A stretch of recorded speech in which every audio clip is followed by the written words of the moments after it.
नेपाल की सड़कों पर सीएम योगी के पोस्टर लिए बड़ी संख्या में लोग नजर आए, लेकिन ये पोस्टर पूर्व राजा ज्ञानेंद्र की काठमांडू में जोरदार वापसी के दौरान हुई रैली में नजर आए हैं। अब इसका आखिर क्या मतलब है?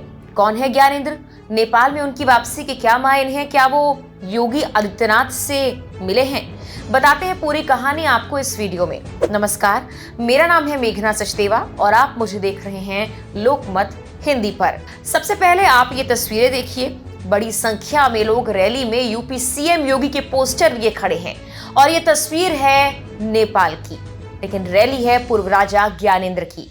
ये नजारा नेपाल में राजशाही खत्म होने के बाद माना जा रहा है कि पहली बार ही देखने को मिला है जब इतने बड़े पैमाने पर लोग ज्ञानेंद्र के समर्थन में उतरे।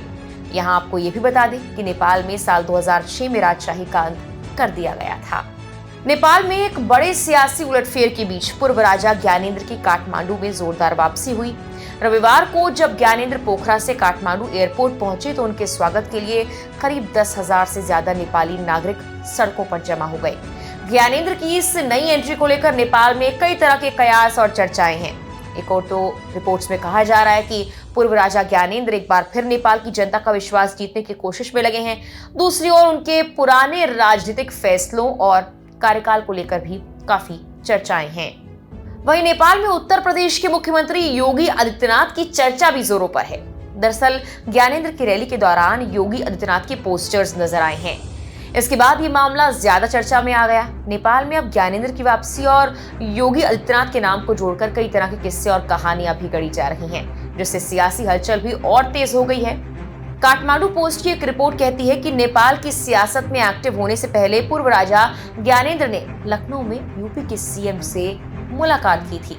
इस मुलाकात की एक तस्वीर भी मीडिया में सामने आई थी, लेकिन दोनों के बीच क्या बातचीत हुई इस बारे में कोई सार्वजनिक खबर सामने नहीं आई। ना ही इस पर ज्ञानेंद्र ने कोई जानकारी साझा की और ना ही सीएम योगी ने कुछ कहा। रिपोर्ट में यह भी कहा गया कि जहां नेपाल में 81% आबादी हिंदू है, वहीं योगी आदित्यनाथ को एक आदर्श हिंदू नेता के रूप में माना जाता है। ऐसे में ज्ञानेंद्र और सीएम योगी की मुलाकात को नेपाली मीडिया खास नजरिए से देख रही है। इसे नेपाल की सियासत से जोड़कर देखा जा रहा है और कई तरह की चर्चाएं तेज हैं।